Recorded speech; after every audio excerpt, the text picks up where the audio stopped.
semanas atrás dialogamos con Julio Rey, referente de la agrupación de canabicultores del Uruguay, a raíz de lo que fue la operación muy sonada allí por nuestra ciudad, por Rivera, la Ñandutí.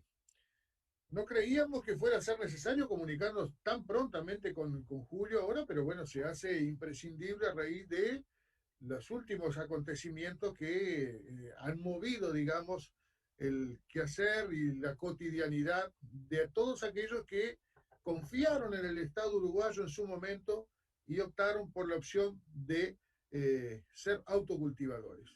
Hoy en día podemos conocer que a través del artículo 72 de la propuesta de rendición de cuentas se propone modificar el artículo 8 de la ley 19.172, dejando al descubierto, por así decir, la identidad, los domicilios de los clubes canábicos.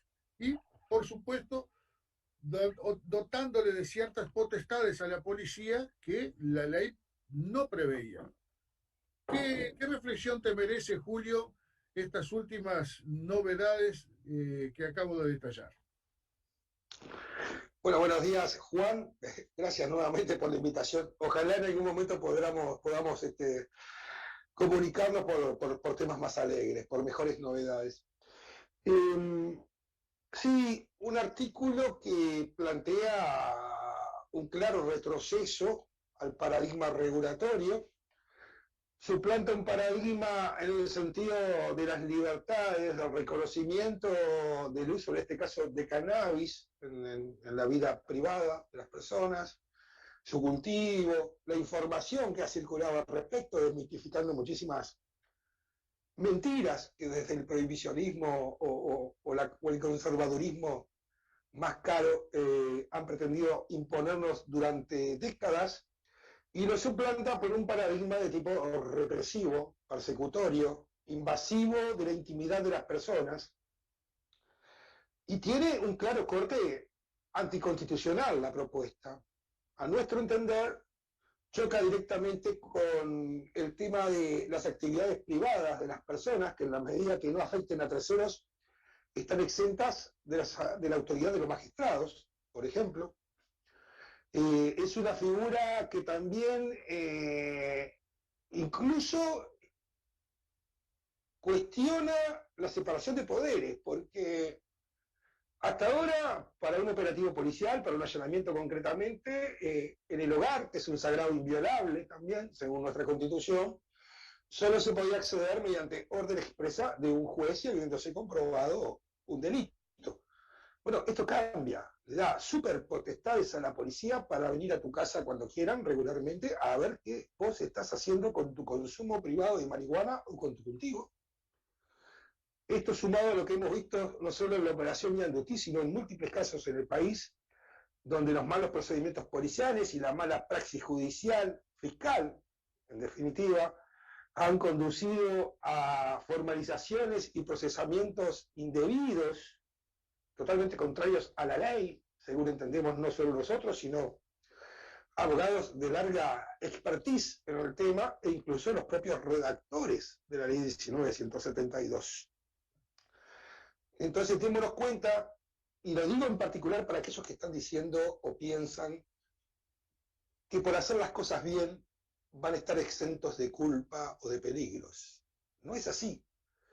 Han empezado cosechas verdes, como ya lo hemos hablado contigo, han declarado excedente en base a algo que no procede declarar excedente, y tenemos personas, repito, formalizadas o en prisión por delitos que no han cometido, particularmente desde la óptica de la hipótesis de tenencia no para consumo.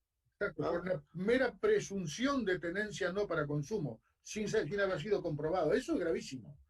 Eso es gravísimo. No solo sin haber sido, claro, no solo sin haber sido comprobado, sino que se choca directamente con la presunción de inocencia que adquirís al registrarte como cultivador o usuario de cannabis. Hay una presunción lícita del destino de ese cultivo. Y se está definiendo como que esos excedentes, que ya de por sí arrancan mal pesados, mal medidos, porque no son excedentes, arrancan de la mala interpretación, ¿no?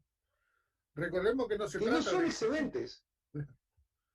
E incluso si fuera excedente no está penado. Si no hay una figura de tráfico propiamente o de venta, eso no está penado desde la ley de regulación.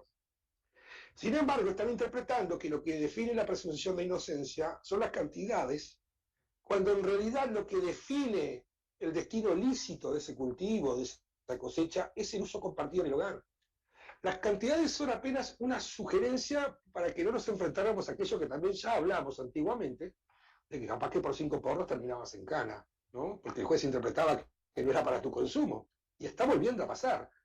No solo tenemos procesados a usuarios y a cultivadores perfectamente legales, personas que están desarrollando una actividad lícita, una actividad de su hogar sin perjudicar a nadie, sino que tenemos presos a usuarios. Tenemos el ejemplo, ya lo hablamos, de Dolores, donde se tiene a un usuario preso. El consumo de cualquier droga en Uruguay está expresamente despenalizado desde el año 1974. ¿Cómo puede ser que haya un usuario de drogas, y particularmente de cannabis, con prisión preventiva? Porque la fiscal acusa que esos 7 chocobollos que le encontraron en su casa, ni siquiera en la calle, y sin prueba de venta alguna, no son para su consumo. Entonces, esto es una inmensa locura. Date cuenta con este marco actual, con este marco persecutorio que se está dando, si ese artículo 72 que habilita no solo el acceso a los datos a la policía, sino el ingreso a tu hogar, ni más ni menos. ¿Cuáles pueden ser los resultados si ese artículo 72 prospera? Permite inspecciones y controles. Inspecciones y controles regulares. Cosa que de hecho le está quitando esa potestad al organismo que fue creado para tales efectos, que fue el IRCA. Lo que ha generado también, por supuesto, estos chisporroteos, como les llamo yo, en la propia coalición de gobierno, cuando Daniel Radío, el titular del IRCA, se da de frente con esto, dice que es una locura, lo cataloga directamente como una estafa a aquellos que creyeron en el Estado uruguayo cuando se les tenían cierto temor incluso a registrarse, y se les dijo, no, regístrense, los datos de ustedes están plenamente garantizados y salvaguardados. Bueno, se borra de un plumazo. Pero no solamente esto, sino que también se contrapone, se da de cara con lo que fueran las expresiones del actual presidente de la República, que cuando el legislador decía que intentar controlar a los cultivadores de cannabis era un acto de fascismo. ¿Cómo se logra entender entonces este cambio, este golpe de timón que borra de un plumazo todo lo que se había acordado y aquellos avances que se habían hecho? A mí lo que me molesta muchísimo, Julio, es el hecho de que Uruguay pasó de ser un país pionero. Vos buscás en cualquier publicación a nivel internacional y se pone Uruguay como país pionero, como en tantas otras cosas hemos sido, que recién después de eso varios países nos han seguido, y cuando en lugar de seguir avanzando en estas cosas, damos pasos atrás, retrocediendo muchísimos años. Eso realmente es incomprensible, realmente yo no lo entiendo por ningún lado. Sí, lo que lo mejor lo define ahora a nivel de información que todos tenemos es incomprensible. Dudo que tenga una explicación lógica.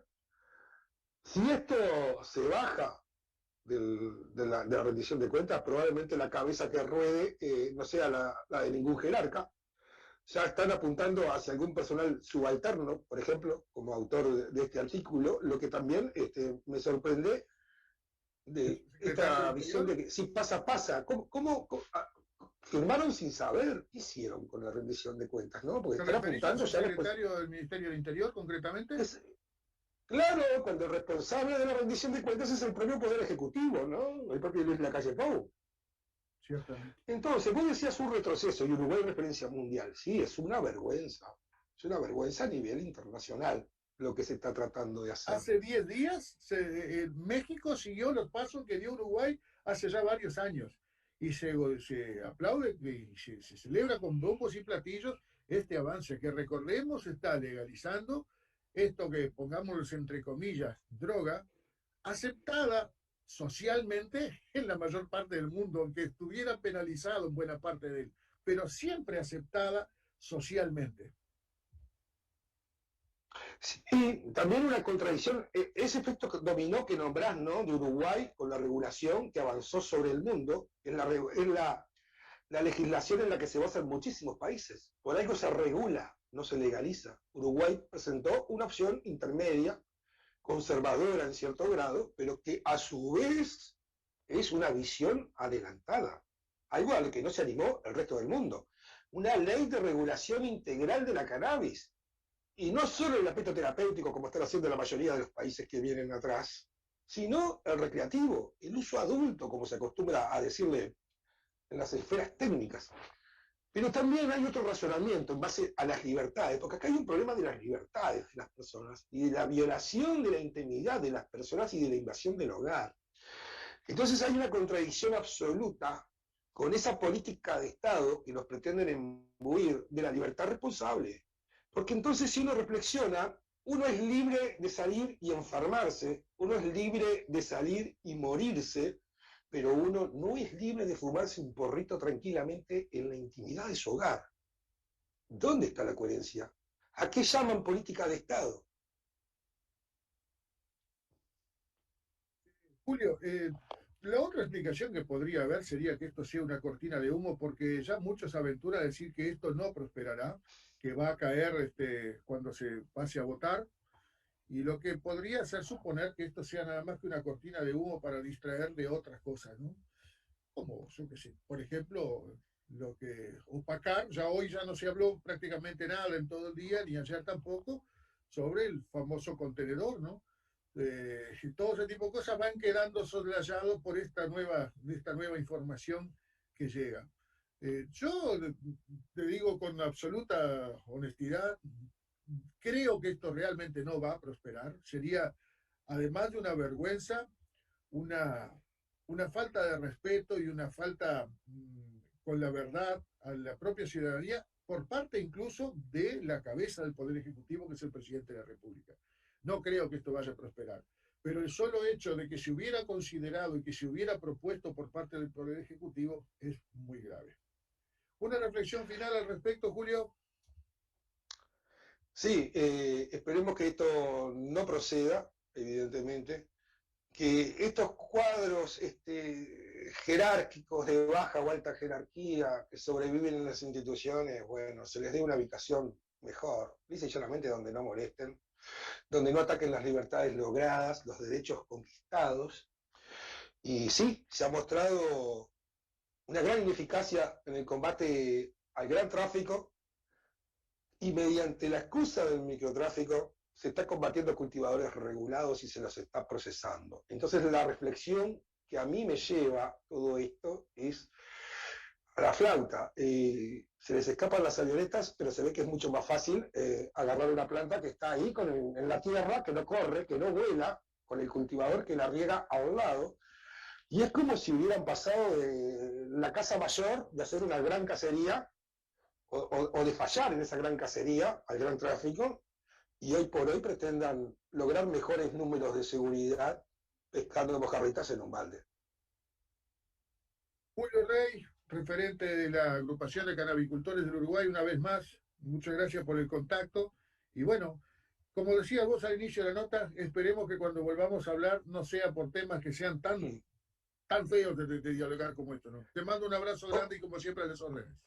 Ojalá para la próxima sea para hablar de las bondades de la cannabis y no para las malas políticas de seguridad y drogas. Gracias.